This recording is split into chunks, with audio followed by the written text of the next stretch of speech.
नमस्कार दोस्तों, मैं आपका दोस्त जी.आर. चौधरी आपकी अपनी YouTube class only RPSC with Gulram में आपका तहे दिल से स्वागत है। दोस्तों, आज की इस वीडियो में हम पढ़ने वाले हैं व्यवहार से संबंधित कुछ महत्वपूर्ण प्रश्न। तो दोस्तों शुरू करते हैं। प्रथम क्वेश्चन है, प्रशासन में सावैगिक बुद्धि की उपयोगिता लिखिए। यानी प्रशासन में सावैगिक बुद्धि की उपयोगिता लिखनी है। व्यक्ति समाज में प्रचलित मान्यताओं, विश्वासों व विभिन्न मानकों के अनुरूप व्यवहार करने की कला सावैगिक बुद्धि से सीखता है। इसका सामाजिकरण की प्रक्रिया से विकास किया जा सकता है। तो दोस्तों सामाजिकरण नाम है, यहाँ पे आप सामाजिकरण ऐसे लिख सकते हैं, जिसके पीछे करण आता है उसमें बड़ी की मात्रा आती है, तो थोड़ी सी मिस्टेक है। तो सावैगिक बुद्धिमत्ता के आधार पर प्रशासक में निम्न गुण होते हैं। एक तो स्व विश्वास का निर्माण होता है, निर्णय क्षमता का विकास होता है, संप्रेषण क्षमता का विकास, दो व्यक्तियों के बीच में नेतृत्व क्षमता का विकास, सामाजिक समझ का विकास, कर्तव्य सर्वप्रिय होते माने जाते हैं। यानी प्रशासन में इस बुद्धि का होना महत्वपूर्ण माना जाता है।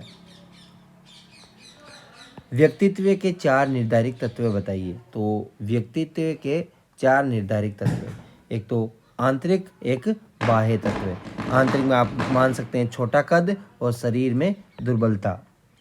बाह्य तत्व में सामाजिक, आर्थिक, राजनीतिक व भौतिक एवं बौद्धिक तत्व शामिल किए जाते हैं। स्मृति के दो प्रारूपों के नाम लिखिए। तो स्मृति का अवस्था मॉडल और प्रक्रमण स्तर उपागम यानी एकल स्मृति स्थिति।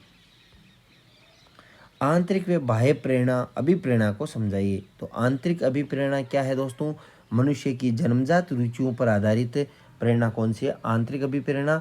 और इसमें इसे आप ना तीन आधार पर हम बांट सकते हैं, और इसे प्राकृतिक अभिप्रेरणा भी कह सकते हैं, जैसे शारीरिक अभिप्रेरणा, स्वाभाविक अभिप्रेरणा, स्वेगात्मक अभिप्रेरणा। बाहरी अभिप्रेरणा या बाह्य अभिप्रेरणा प्रशंसा या पुरस्कार के लिए कार्य करना, दंड से बचने के लिए कार्य करना, इसे अप्राकृतिक अभिप्रेरणा भी कहा जाता है। पांचवा क्वेश्चन है, सामाजिक समायोजन से क्या तात्पर्य है? अब दोस्तों सामाजिक समायोजन का तात्पर्य एक दिशा से है, जिसमें हम सामान्यतः दूसरे व्यक्तियों के साथ समायोजन करने में सक्षम होते हैं, विशेष रूप से उस समूह के साथ जिससे हम जुड़े होते हैं। सामाजिक रूप से समायोजित व्यक्ति सामाजिक संबंध बनाने में कुशल होता है। उसकी दूसरों के बारे में सोच क्या होती है? सकारात्मक होती है। छठवां क्वेश्चन है, व्यक्तित्व आंकलन की विधियों का वर्णन कीजिए। तो व्यक्तित्व आंकलन की विधियों है, वो विधियों को दो भागों में बांट सकते हैं हम, एक तो अप्रक्षेपण विधियां, एक प्रक्षेपण विधियां।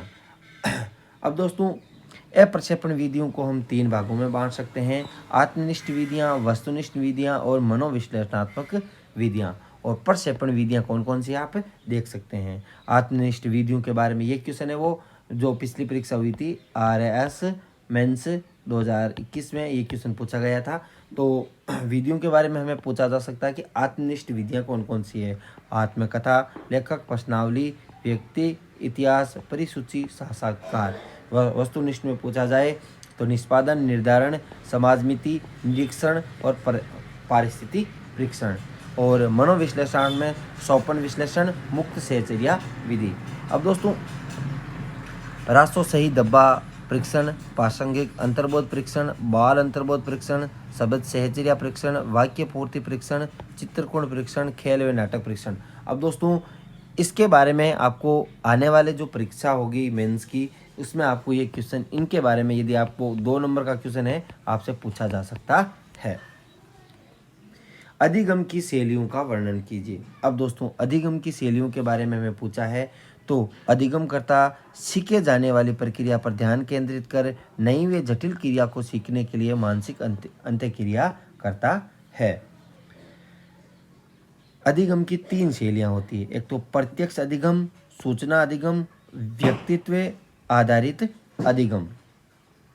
अधिगम की कौन सी शैलियां होती है? 3 शैलियां मानी जाती है। अब प्रत्यक्ष अधिगम क्या होता है? जब व्यक्ति अपनी ज्ञानेंद्रियों के उपयोग से प्रत्यक्ष अनुभूति व संवेदना से सीखता है, जैसे दृष्टि, गंध, श्रवण आदि, यानी आँख, नाक और कान, इनके जरिए, तो ये क्या है? प्रत्यक्ष अधिगम। सूचना अधिगम जब वातावरण से विभिन्न प्रकार की सूचनाएं इत्यादि।